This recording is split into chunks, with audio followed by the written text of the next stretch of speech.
Olá, mundo dos leigos, olá, mundo da internet, olá, mundo, sejam todos muito bem-vindos ao nosso canal. Estamos começando mais um podcast Fala Chefe, e para você que está chegando agora, aproveita, já se inscreve no canal, deixa seu like, comenta, porque o programa de hoje está para lá de especial. Nós vamos falar sobre aventuras na estrada, e para isso eu trouxe uma especialista no assunto, a minha amiga Ivoneide Araújo. Ela é campista, é isso? Acertei? Isso mesmo. Seja muito bem-vinda, é uma honra ter você aqui conosco, minha amiga. Muito obrigada. A primeira pergunta que a gente sempre faz para todos os convidados é: como tudo começou? Como é que surgiu essa ideia toda para vocês? Então vamos lá. Tudo começou num ano que eu tive uma fratura de tornozelo. E aí tive que ficar 4 meses em casa sem andar. 4 meses? E aí comecei a acompanhar canais de viagem. E meu marido junto, né, também acompanhando, e a gente começava a conversar sobre isso. Olha que interessante, pessoal que viaja de Kombi, que monta carro para viajar, enfim. E aquilo começou a sementinha, né, a plantar, e a gente sempre conversando sobre isso. E num determinado momento a gente falou, por que não, né? Quem sabe a gente planejar isso, pensar isso para a nossa vida. E a partir daí a gente começou a fazer pequenas viagens com o que a gente tinha, uma barraca de chão, uma estrutura assim. O básico ali, né? O básico. E começamos a acompanhar algumas pessoas que acampavam na época, né? E foi assim que as coisas começaram a acontecer. Legal. E assim, o óbvio a gente fala que precisa ser dito, né? Uhum. Campista é aquela pessoa que acampa, ou eu tô errado na minha definição? Campista é a pessoa que acampa, independente da forma, né? Seja num camping selvagem ou num camping estruturado, mas é a pessoa que acampa. Legal. E qual foi a primeira viagem de vocês, assim, específica? Vamos partir para esse lado. Eu sei que vocês têm um baita... Se tiver errado nas palavras, me corrija. Chama motorhome ou não? Sim. Eu conheci vocês através, né, do seu marido aqui no estúdio. Vocês vieram aqui na galeria trazer o pai, sogro, né, para fazer um pilates. Eu vi o carro e achei algo extraordinário. E aí eu puxei um assunto, o bate-papo foi indo, né? Sim. Como foi a aquisição desse motorhome? E a primeira pergunta é: como começou no sentido da primeira experiência?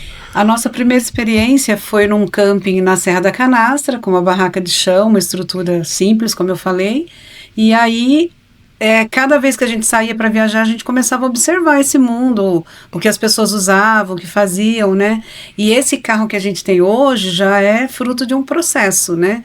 Nós começamos acompanhando pessoas que acampavam, e depois nós montamos um primeiro carro. Entendi. Na verdade, meu marido que montou tudo, ele idealizou e ele mesmo construiu o que a gente chama de motorhome, porque a partir do momento que você carrega a sua casa no carro... Sim, não, e é lindo, é extraordinário.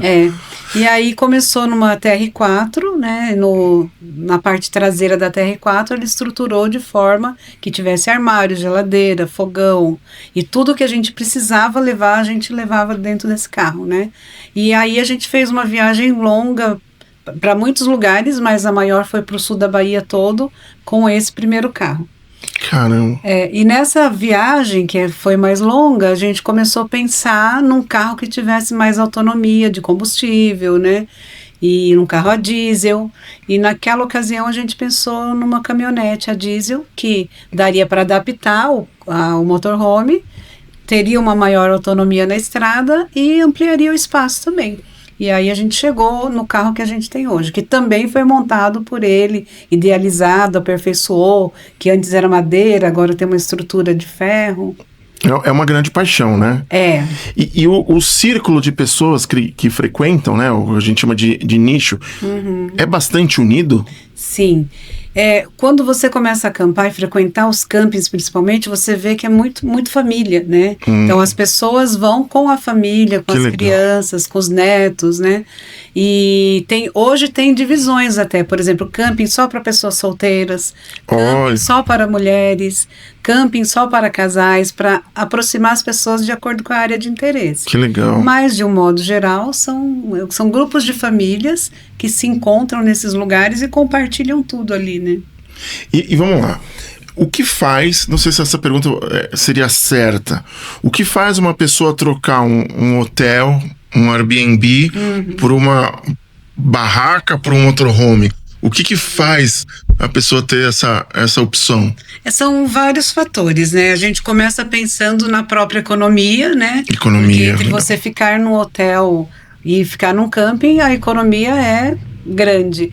E depois você vai vendo e tendo certeza de que é a melhor escolha, porque além da economia, você se conecta muito mais com a natureza, com aquele lugar que você escolheu estar naquele momento, né? É verdade. Então, por exemplo, quantas vezes nós já viajamos de avião e ficamos no hotel e íamos pro hotel só para dormir? Então você sai de manhã... Você paga a diária só pra dormir, só né? pra dormir. É verdade. Então você sai de manhã, faz o que você tem que fazer e volta à noite para dormir.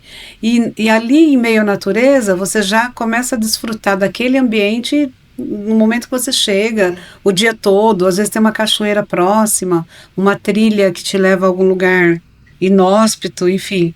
E no caso de excursão, você também não depende da empresa ou do guia ali, né? Exatamente. Só vai. Só vai. Você escolhe os lugares para onde você quer ir. Ou não, vamos ficar quieto. Só curtindo legal, a natureza. Legal. E isso que você me falou, eu posso chamar de benefício ou tem algum outro mais que você teve de aprendizado nesses últimos anos todos? Eu acho que é lição mesmo, né?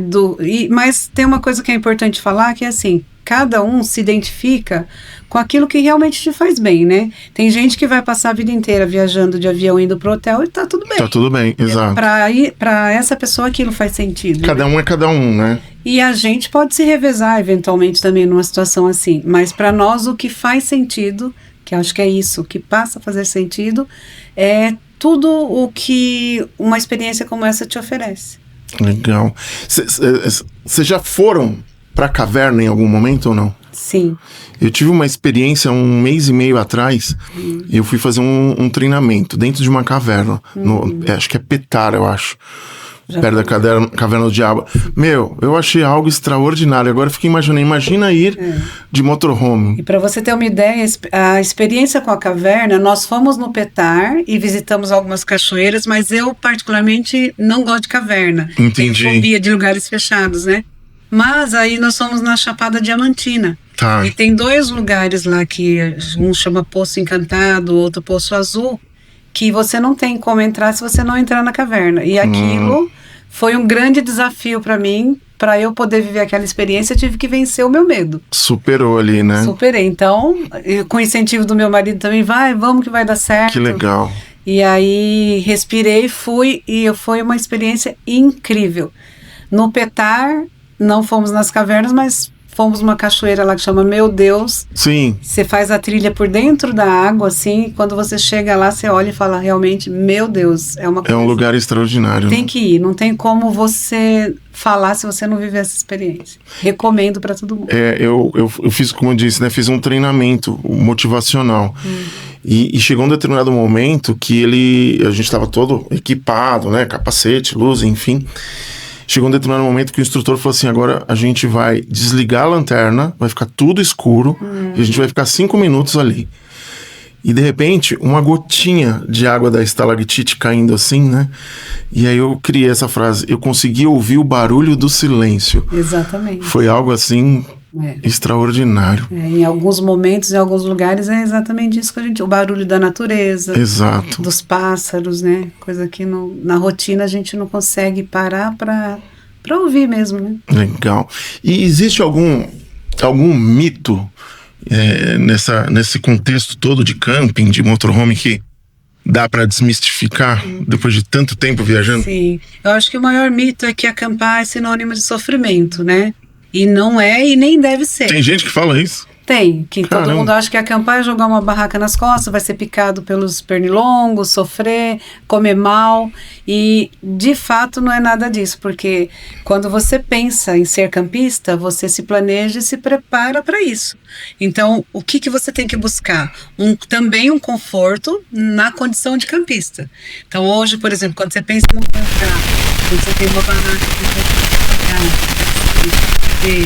você está se colocando numa situação de conforto. Então é diferente de você falar, vou acampar, joga uma barraca, Entendi. sai sem roupa adequada.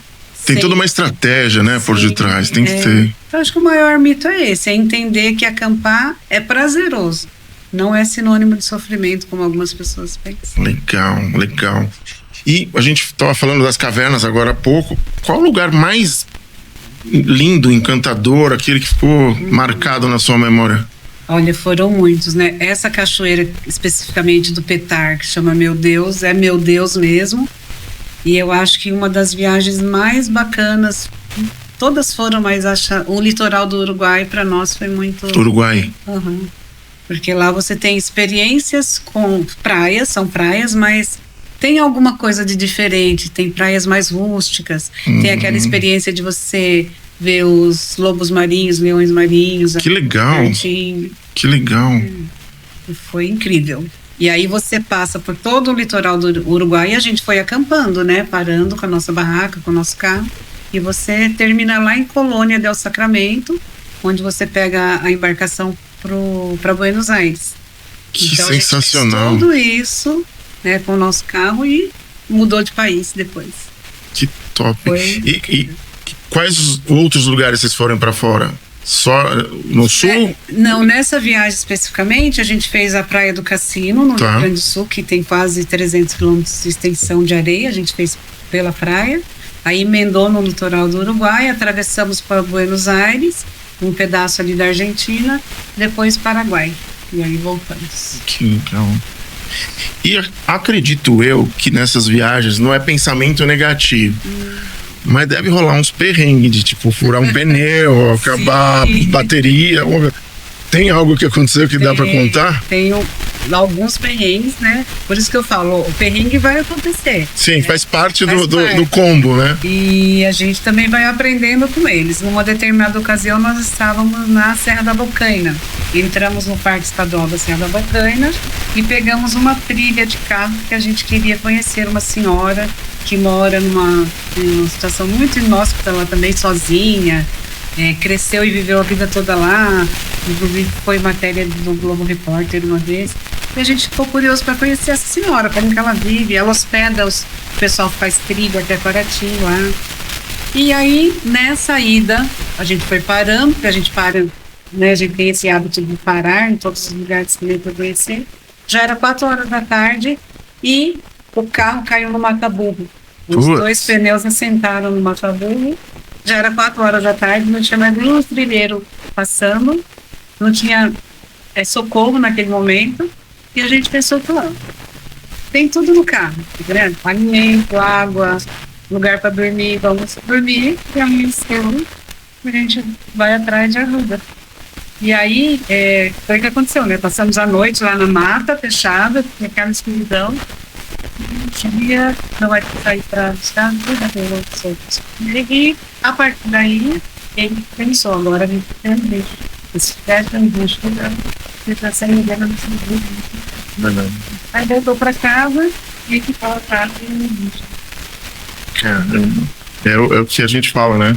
Se não tiver esse combo... Sim. E detalhe, nós só contamos para a família depois que eu ter voltado para casa, né? Para nos preocupar, lógico. Os filhos iam mandar internado, hein?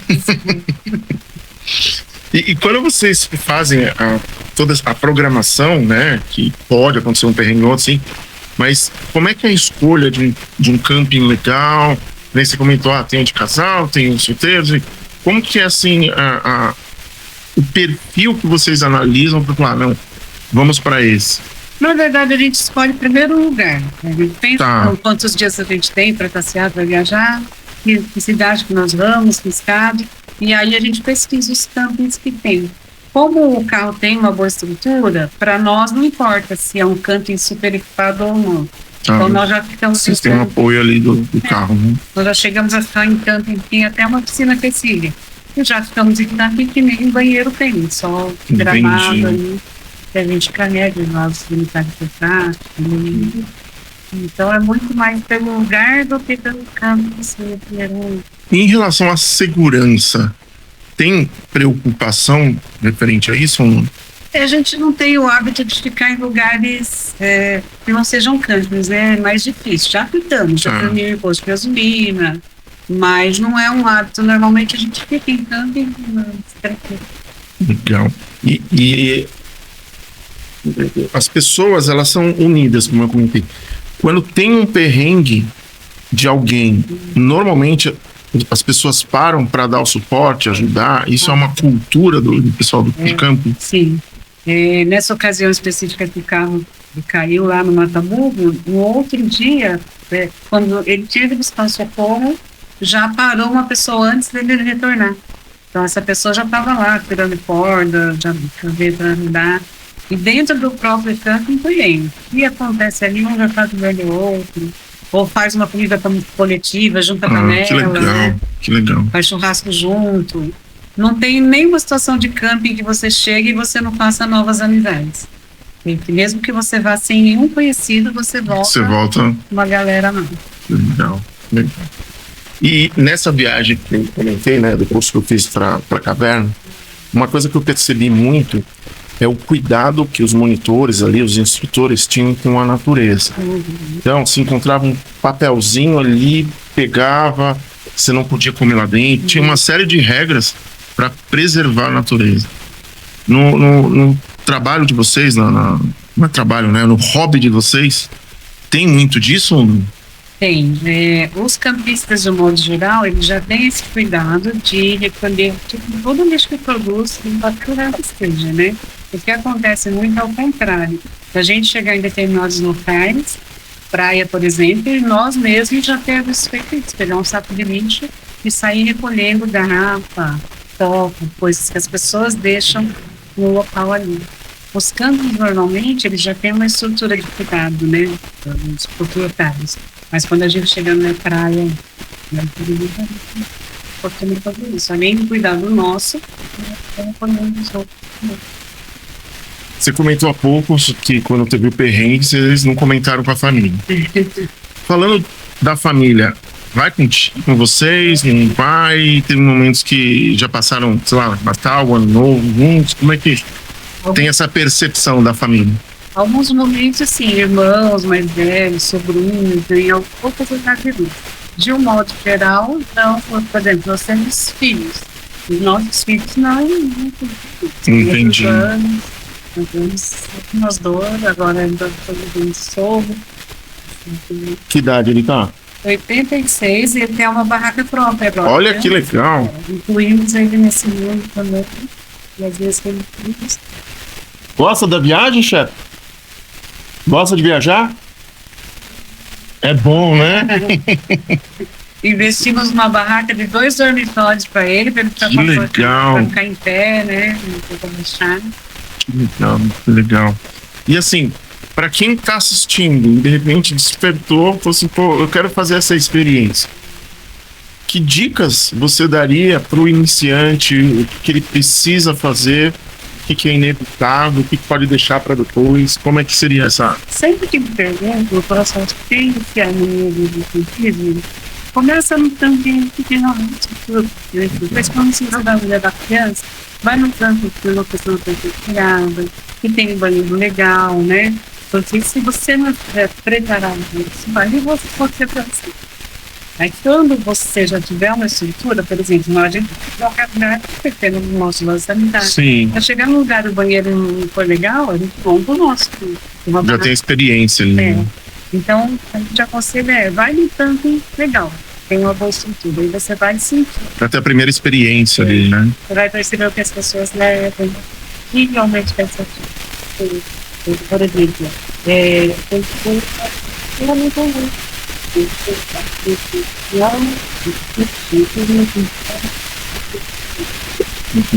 mas tem gente que prefere, né? Entendi. E uma outra pergunta que vem muito na minha cabeça é assim, a gente falou dos perrengues e a viagem que foi assim, você não imaginaria que fosse tão legal e trouxe algo extremamente marcante para ti. Também acho que são vários momentos, mas um exemplo a gente tem ido para Praia de Castelhanos a 3 viradas de ano novo. E é um lugar que a gente falou, elegemos para passar o ano novo, porque é muito bacana. É uma praia mais isolada, só chega de 4x4, né? E numa dessas idas para lá, isso era final de ano, né? No começo do mês a gente falou, vamos para Bahia? Do nada. Do nada. Do nada. Aí de lá nós resolvemos ir para Bahia. Nós já tínhamos feito o sul da Bahia numa ocasião, e aí nós voltamos em alguns lugares que a gente gostou muito, e aí chegamos até a Chapada Diamantina. Então o fato de você falar, vamos fazer isso assim, né? De sopetão, e curti a viagem, deu tudo certo, não teve perrengue nenhum, fomos em lugares maravilhosos. A Chapada Diamantina, por exemplo, não estava nos nossos planos. A gente esticou até lá, foi lá que eu tive essa experiência com as 2 cavernas, que também foi uma outra cachoeira, nossa, excepcional, assim, uma experiência assim, para a vida toda. Então foi uma viagem que do começo ao fim, falou, nossa, que legal, né? Faria de novo, com certeza. Eu acredito que exista um leve padrão, mas não é repetitivo. Como é que é o dia de vocês? Vamos supor, saíram agora para viajar, chegaram no ponto. Dormiu. A partir do período da manhã até a noite, nas viagens, como que é essa rotina? Viaja quanto tempo? Descansa? Você troca a direção com o marido? Como é que é feito esse... Numa viagem mais longa, a gente sempre se planeja para rodar o máximo possível durante o dia e nunca rodar à noite. Eu dirijo, mas quando a gente está viajando, ele não gosta que eu dirija, porque ele se sente mais seguro. Sim. E não quer também dividir essa responsabilidade, mas normalmente é ele que dirige. E a gente se planeja para rodar bastante o dia todo e já chegar num determinado camping no final da tarde, à noite. Já aconteceu de chegar mais tarde, mais cansados, mas normalmente a gente se planeja para isso. E aí fica uns 2, 3 dias num determinado local e depois já se planeja para seguir. Legal. E no Brasil, qual o lugar mais distante que vocês já foram? Mais distante? Eu acho que no Chuí, que é a divisa lá com o Uruguai, que saímos daqui até o Chuí e também pro Nordeste, né? Tá. Em relação a dias, quantos dias? Foram aproximadamente 30 dias, que foi essa viagem Uruguai, Argentina, Rio Grande do Sul. Essa foi 30 dias. Que legal. E daria para fazer em 90 dias, viu? Porque a gente queria parar muito mais do que paramos, mas como tinha que voltar, não daria tempo. E teve alguma viagem que você falou, de repente não precisa nem falar o local para não direcionar as pessoas, mas teve alguma que você falou assim, nossa, me arrependi, não gostei? Acho que não. Não? Não teve nenhum lugar que ela não voltaria mais. Legal. Minha amiga, a gente está chegando praticamente ao final do nosso programa. Tem um quadro aqui que a gente fala assim, tem alguma pergunta que eu não te fiz que você queria responder? Porque às vezes no bate-papo surge algo e fala assim, não vai encaixar a resposta. Caso não tenha, queria que você deixasse suas considerações finais, deixar seu Instagram para o pessoal dar uma olhada de como é esse processo, né? Sim. E foi uma honra muito obrigada. Ter você aqui. Eu que agradeço. Eu acho que dizer para as pessoas que viajar é muito bom, né? E não importa a forma que você faça isso, cada um tem que escolher aquilo que faz sentido, né? Para nós faz muito sentido viajar dessa forma, acampar. E a outra coisa é que nós nos planejamos, e é o que a gente deseja fazer mais para frente, é morar na estrada. Que legal. Porque morar na estrada te proporciona uma qualidade de vida e conhecer pessoas e outras culturas, né? Que é o que a gente planeja para o futuro aí. Então, a nossa experiência até o momento foi só positiva. Tudo que a gente pensava que é o que é mesmo, que nos agrada, né? E que as pessoas não esperem a condição ideal. Parece clichê, mas todo viajante fala isso e é uma verdade. Não espera a condição ideal, o carro ideal, sim, o tempo ideal, né? Só vai, né? Só vai. Vai nos dias que você pode. Não posso ficar 30 dias, vai 3, né? E aí você vai construindo essa cultura para sua vida e se aproximando das coisas que realmente importam, que é o tempo de qualidade na vida da gente, né? Então a gente quer sim passar muito mais tempo viajando. Hoje não dá por várias questões, então a gente vai sempre que pode, com a condição que a gente tem hoje. E nós, por exemplo, a gente não tem o perfil de ter um motorhome daqueles grandões, poderosos, não é? A gente gosta dessa estrutura que a gente tem hoje. Ah, legal. Suas redes sociais, amiga? Nós temos o Instagram, Razões P Viajar, e o YouTube também, o canal do YouTube Razões para Viajar. Maravilha. Cada um descubra a sua razão, que vai se dar muito bem. Perfeito. Minha amiga, mais uma vez foi uma honra receber você aqui, receber o maridão, o sogro, é uma honra ter vocês aqui de verdade. E queria depois que você viesse mais vezes para contar mais histórias e mais viagens. Com certeza, porque são muitas experiências, muitas histórias para contar. Maravilha. Gratidão. Isso. E a gente vai encerrando mais um podcast Fala Chef. Falei que o programa de hoje estava para lá de especial. E eu queria agradecer imensamente aos nossos patrocinadores. São vocês que acreditam no nosso projeto e fazem com que a gente possa trazer pessoas incríveis no nosso programa. E vamos encerrando com aquela velha frase que sempre toca o meu coração do método Kaizen. Hoje, melhor do que ontem. Amanhã, melhor do que hoje. Até o próximo programa.